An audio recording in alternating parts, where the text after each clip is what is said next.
Brought to you by V-Guard, co-powered by Sensodyne and Vimal. बोलो जुबां केसरी। संभल लोकसभा 8 के बसपा के प्रत्याशी सौलत अली साहब मेरे साथ बात करने के लिए मौजूद हैं। सर, 7 मई को मतदान होना है, तीसरे चरण में मतदान होना है। आप जिस लोकसभा से चुनाव लड़ना है, किस तरीके का माहौल आपको वहां पर देखने को मिला है? माहौल बहुत अच्छा है, पीसफुल जा रहा है चुनाव और इंशाअल्लाह ताला हम जीतेंगे, अच्छे वोटों से जीतेंगे। हमारे पक्ष में है माहौल। सपा के द्वारा जियाउर रहमान बर्क पर कई उम्मीदें जताई हैं, लेकिन अगर उनकी विधानसभा की बात करें जहां से वो विधायक हैं, लोगों में नाराजगी है। आप भी लगातार लोगों के बीच में जा रहे हैं, किस तरीके का रेस्पॉन्स और उनसे नाराजगी क्या क्या वजह लग रही है आपको? देखिए, मैं व्यक्तिगत तो किसी पर आक्षेप नहीं करना चाहता, लेकिन लोगों से सुना है मैंने कि उनसे नाराज़गी इस बात को लेकर बहुत है कि वो लोगों के टेलीफोन नहीं उठाते। कोई उनके यहाँ जाता है तो वो 1-1 और 2-2 बजे तक दोपहर को उनसे इंतज़ार कराते हैं और फिर 2 बजे के बाद वो उतर करके आते हैं ऊपर से।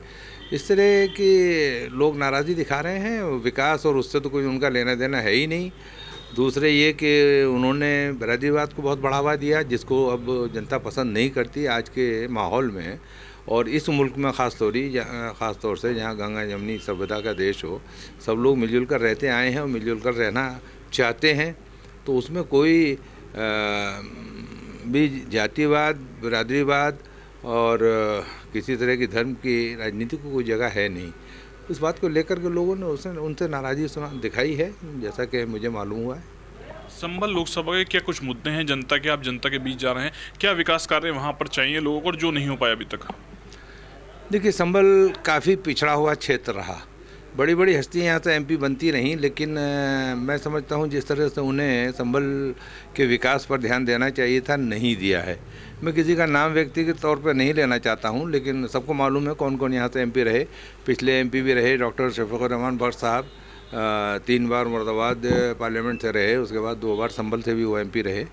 संभल की मुख्य ज़रूरतें हैं।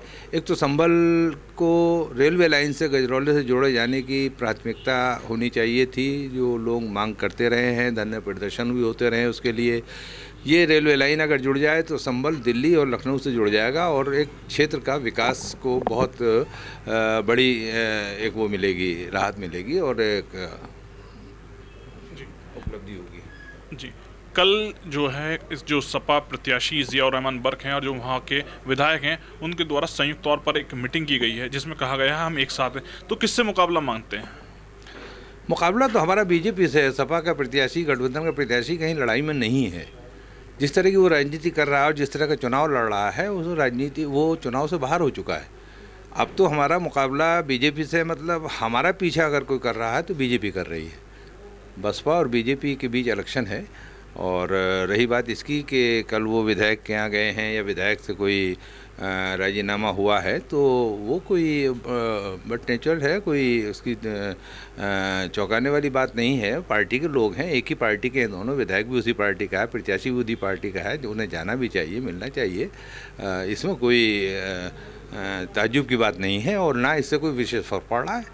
2 बड़े राजनीतिक परिवारों में बहुत लंबी दुश्मनी रही है, अब वो कल समाप्त हुई है, तो इससे नुकसान हो, कहीं ना कहीं नुकसान होने की संभावना है। देखिए, आपके नज़रिए से वो समाप्त हो गई हो, लेकिन मैं नहीं मानता हूँ। मैंने भी एक बार इकबाल महमूद साहब, और जब मैं ज़िला अध्यक्ष था और मुलायम सिंह जी ने मुझे जिम्मेदारी दी थी, तो मैंने इकबाल महमूद साहब और डॉक्टर शफीकुर रहमान बख्श साहब को गले मिलवाया था, लेकिन नतीजा कुछ नहीं निकला। बात वहीं की वहीं रही। आज वो फिर गले मिल लिए हैं। मुझे कोई इस चीज़ में संदेह नहीं है कि वो एक जगह बैठेंगे या बैठ पाएंगे। मैं बिल्कुल नहीं इस चीज़ में विश्वास करता हूँ। शफीकुर रहमान बर्क साहब का भी चुनाव आपने लड़ाया था, साथ में भी रहे थे, क्या ऐसी नाइत्तेफाकियाँ हुई जो दूरी बनानी पड़ी और आज आपको खुद क्षेत्र के विकास के लिए जनता के बीच जाना पड़ा है? देखिए, बर्क साहब में एक बहुत बड़ी कमी ये थी कि उन्होंने अपने कार्यकाल में बरादरीवाद को बहुत बढ़ावा दिया। वो एक बरादरी विशेष की लोगों से मिलना, बैठना, बात करना और उनके काम करना पसंद करते थे, जिससे और लोगों को थोड़ी सी तकलीफ़ होती थी, एतराज़ होता था। मैं भी उनके साथ रहा। पहला चुनाव मैंने लड़ाया, और चुनाव क्या लड़ाया, सही बात तो ये है कि पहला 1996 का जो टिकट पहली बार में उन्हें संभल से मैंने ला करके मुरादाबाद पार्लियामेंट लड़वाया था, वो मैंने अपना टिकट उनको दिया था। मुलायम सिंह जी और आज़म खान साहब ने मेरे पक्ष में फ़ैसला लिया और मुझे लड़ाने की बात की, तो मैंने कहा मैं वादा कर चुका हूँ डॉक्टर बख्श साहब से, मैं उनको लड़ाऊँगा। मैं ऐसे वक्त में मेरा हाँ करना मुनासिब नहीं है। तो मैंने उन्हें लड़ाया था और उनको जितवाया भी था। अपने मेरे 6 से 43,000 वोटों से वो जीते थे मुरादाबाद देहात से, जो उनकी जीत आखिर में जाकर 1800 वोटों की रह गई थी। तो मैंने उन्हें लड़ाया, जितवाया सब, लेकिन क्योंकि उनके अंदर ये एक बिरादरीवाद वाली कमी रही, इसका मेरे लोगों को बहुत तकलीफ़ रही। दूसरे विकास की तरफ उनका ध्यान बिल्कुल नहीं था। 5 बार या 5 बार MP बने हैं शायद वो, टोल मिला करके। आप देखेंगे कि संभल से लेकर मुरादाबाद तक, और पहले इसमें मतलब क्षेत्र ठाकुरद्वारी तक लगता था, कहीं कोई विकास के नाम पर डॉक्टर शफीकुर रहमान बर्क के नाम से कोई उपलब्धि नहीं है।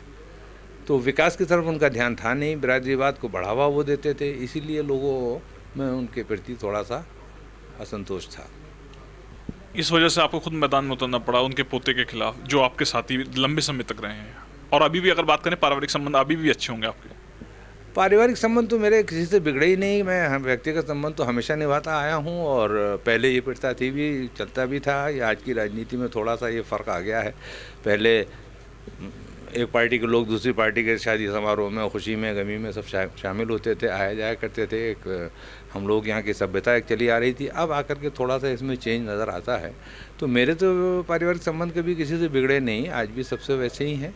चाहे वो डॉक्टर इकबाल महमूद साहब हों, चाहे वो डॉक्टर शफीकुर रहमान बर्क का परिवार रहा हो या और परिवार रहे हों, मैं हमेशा अपने संबंधों को निभाता हूँ। बर्क साहब चले गए हैं, अब जिया रहमान मैदान में है, तो आपका सीधा सीधा कहना है कि बीजेपी से आपका मुकाबला है, तो किस तरीके से मानते हैं फाइट? बीजेपी से मुकाबला है, देखिए हम एक तो ये कि जितना इस वक्त में इस क्षेत्र का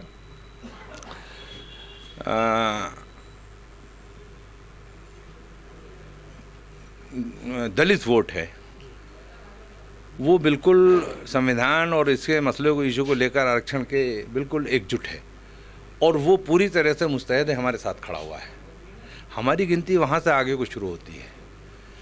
मुस्लिम संप्रदाय पूरी तरह से भी नहीं कहूँ मैं तो 90% तो मेरे साथ है ही, क्योंकि सारी बड़ी बड़ी बिरादरियों के समर्थन हो चुके हैं मेरे पक्ष में, मीटिंगें हो चुकी हैं, समर्थन हो चुके हैं, चाहे वो BC बिरादरी के हों, चाहे वो और बिरादरियों के हों, वो मेरे साथ हैं, वो प्लस हो गए हैं उसमें। उसके साथ साथ मुझे अपनी छवि और उस पर विश्वास है। मेरा एक राजनीतिक परिवार रहा है और हमेशा से सेकुलर इमेज रही है मेरे परिवार की। मैंने भी उस पर सेवा की है समाज की। तो मुझे बहुत अच्छी संख्या में नॉन मुस्लिम वोट, या जिसे अपर कास्ट हिंदू वोट आप कहेंगे, वो भी मुझे मिल रहा है, और बहुत अच्छी संख्या में मिलता आया है पहले से भी, और इस बार भी मिल रहा है। तो सब मिला करके मैं अपने इलेक्शन को बहुत कामयाब इलेक्शन मानता हूं, और इंशाल्लाह ताला उसमें कामयाबी मिलेगी मुझे। मेरे साथ बात करने के लिए संभल लोकसभा 8 के बसपा के प्रत्याशी शौकत अली साहब थे, जिनके द्वारा साफ तौर से कहा गया है कि उनका सीधा मुकाबला भारतीय जनता पार्टी से है। अब देखना यह होगा संभल की जनता किसे जिताती है। शारिक सिद्दीकी, TV9 संभल।